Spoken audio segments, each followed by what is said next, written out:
El Señor esté con ustedes. Y con tu espíritu. Lectura del Santo Evangelio según San Mateo. Gloria a ti, Señor.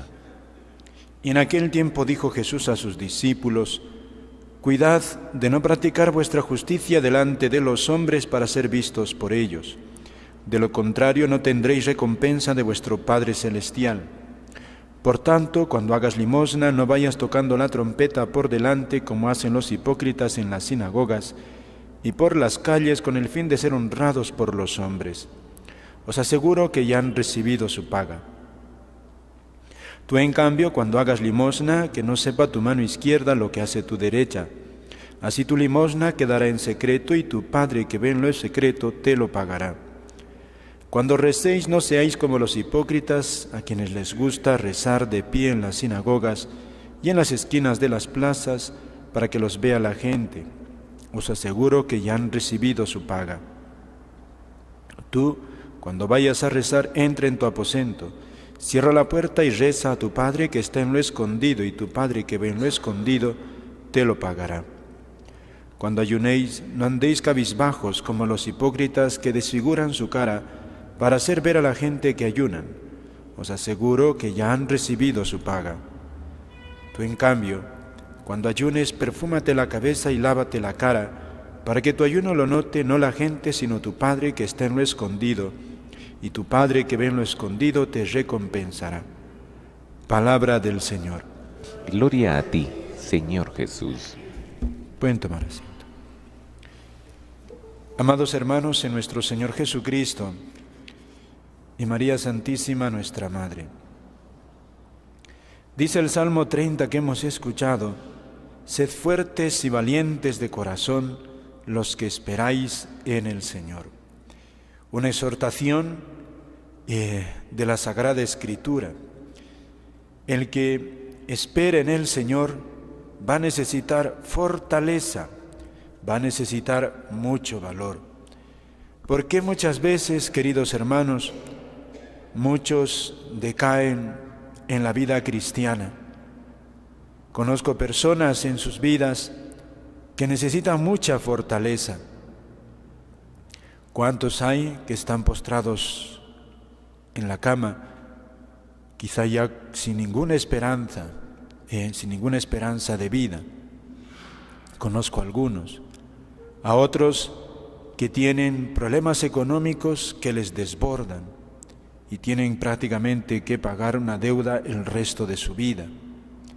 Familias que se han quebrantado y no pueden reconciliarse y no pueden componer nuevamente la familia.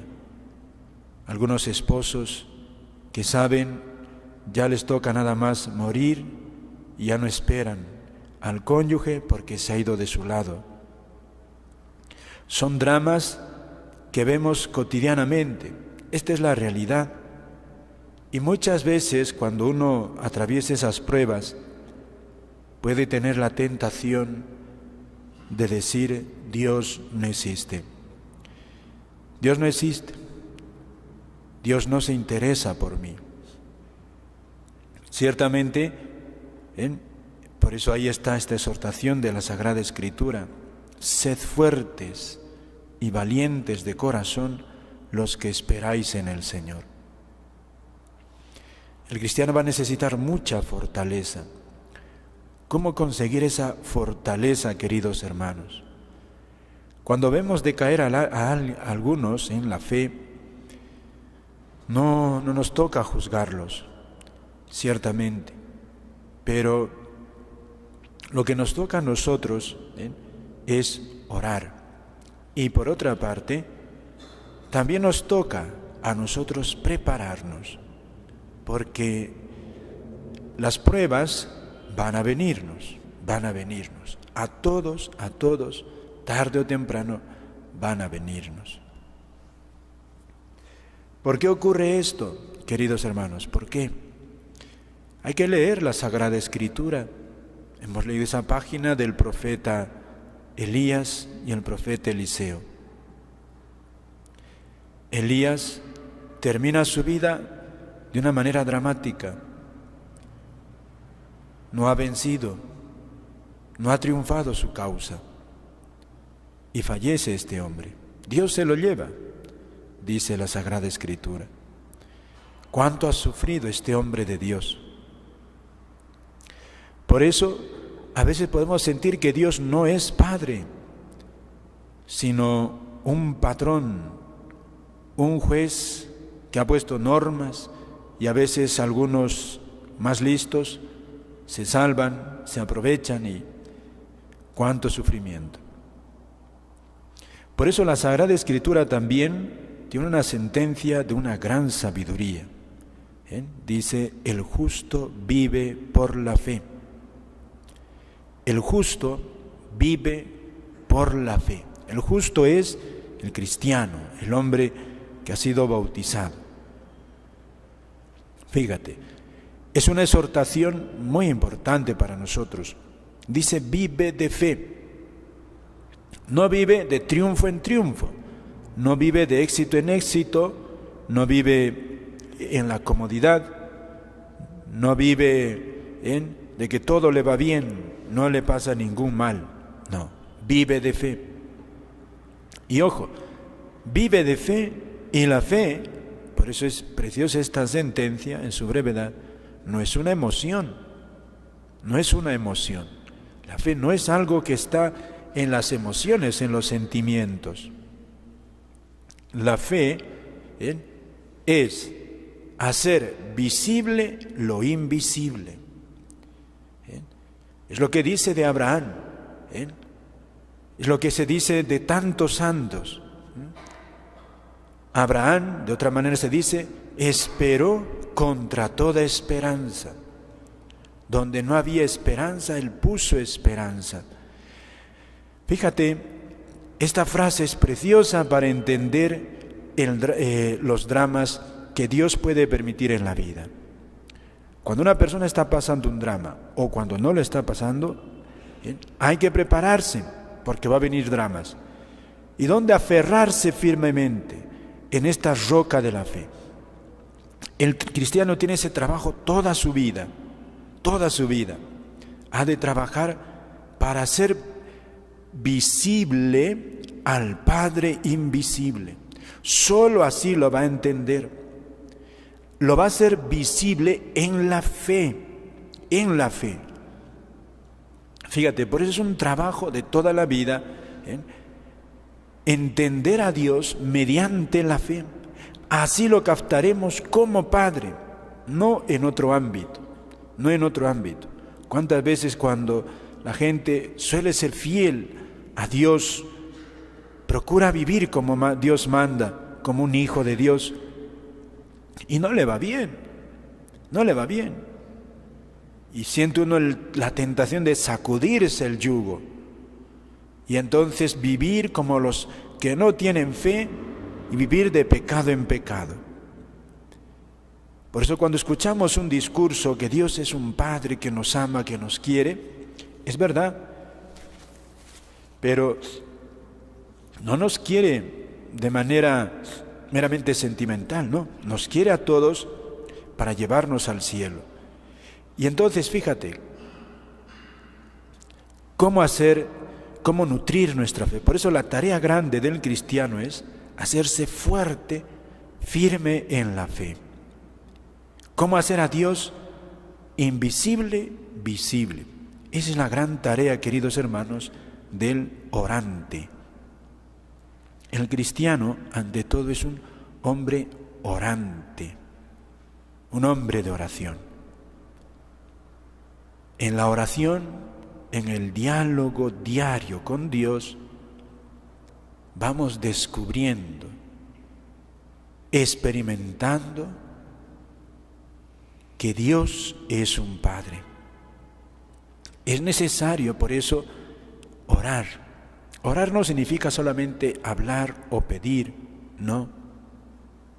Orar, queridos hermanos, es abrir el libro por antonomasia, la Escritura, la Sagrada Escritura, para recoger las palabras de Dios que Él nos vaya enseñando, como a los dos de Emaús, nos haga entender Él el sentido de nuestra vida, que veamos nuestra vida con los ojos de Dios.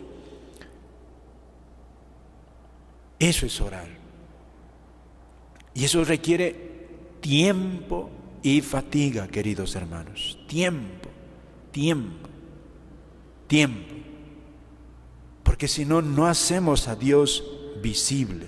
Siempre permanecerá lejano. Y entonces nos llegará la prueba, Dios no lo permita, y entonces, como paja, nos puede llevar la prueba cuando debíamos estar firmes. El justo vive de fe, y la fe se hace firme para el justo en la oración. Ahí descubre a Dios como Padre, porque Dios, fíjate, como les conté al principio, ¿a cuánta gente les envía pruebas? Y no es un padre, es un Padre. Y el más bueno, ¿cómo se entiende? Eso se entiende orando. ¿Cuánto se requiere, queridos hermanos? Por eso, no solo la lectura de la Sagrada Escritura, un buen libro espiritual que te ayude a entender la Sagrada Escritura. El famoso libro Tomás de Kempis, ¿no? La imitación de Cristo. Un libro de esos clásicos que te enseña, como ya desmenuzada, la grandeza de la vida cristiana. También el Padre Alonso Rodríguez, un libro, Ejercicio de Perfección y Virtudes Cristianas, uno de esos clásicos de la espiritualidad, que te va enseñando qué significa ser cristiano. Y entonces requiere tiempo, abnegación. Por eso uno de los primeros sacrificios que Dios nos pide es el sacrificio de darte tiempo a la oración. Es el primer sacrificio. Y la oración tiene esa característica también de sacrificio, pero a veces también la oración tiene un aspecto gozoso. También tiene ese aspecto, y hay que pedirle al Señor que también el orar sea gozoso. A veces no lo es, pero cuánto ayuda a que lo sea. Y hay que pedírselo al Señor. Y ahí vas poco a poco como metamorfoseando en tu corazón y vas descubriendo realmente que Dios es un Padre, pero desde la fe, no desde los ojos ni desde la razón, es en la fe. Es un trabajo. Y entonces te llega la prueba y con Job vas a decir, si de Dios recibimos los bienes, no vamos a recibir los males. Ese hombre está mirando con fe las cosas. Está viviendo con fe. Como Jesús a Pedro le dice, el cáliz que me da mi Padre no lo voy a beber. Ahí está. Ahí Jesús nos está dando lección de cómo hay que mirar a Dios. Y es necesario, queridos hermanos, porque de lo contrario nos cansamos de Dios. Y fíjate, el orar no es un rato, es todo el día, porque todo el día es Dios nuestro Padre. Ciertamente uno conviene dedicar un tiempo aparte de toda actividad para orar, mínimo, ojalá una media hora diaria, pero durante el día, cuando uno ora de verdad, poco a poco va viviendo de la mano de Dios, porque Dios siempre está a nuestro lado, como un Padre verdadero. Y de eso los santos son ejemplo, cómo han estado siempre pendiente de Dios. La oración, fíjate, tiene una meta: hacerte visible al Dios invisible. Orar puede cansarnos, pero la meta de la oración no es cansarnos. Fíjate, la meta de la oración es descansarte,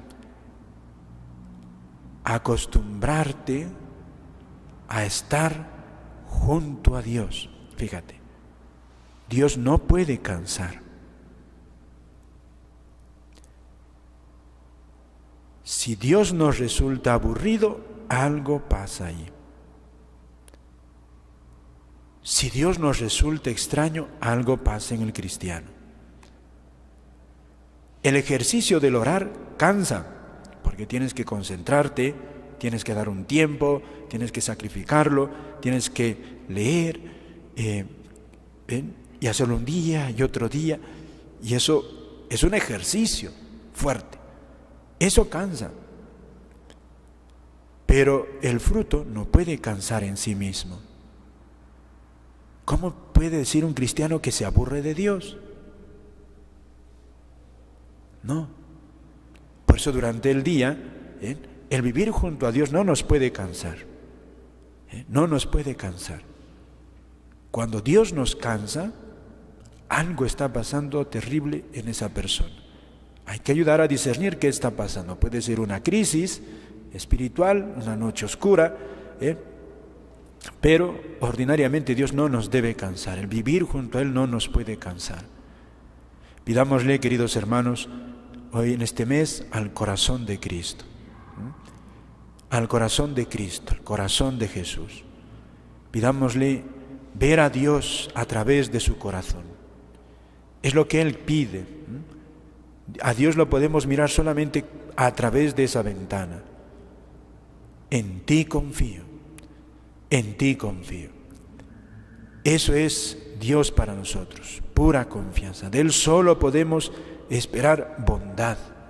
Él es bueno. Y fíjate, confío en un amor omnipotente, en un amor de un Dios que no abandona. Ese es el corazón de Jesús.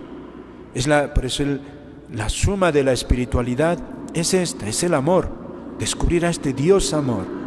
Se lo pedimos pues a nuestra Madre la Virgen, también a través de su corazón inmaculado, que ella nos enseñe a no cansarnos en la oración, que nos puede cansar, pero levantarse una y otra vez, a orar siempre, para que ese Dios invisible se vaya haciendo más visible, pero en la fe, no en las emociones, no en las emociones. Y día a día andemos siempre de la mano de este Padre. Amén.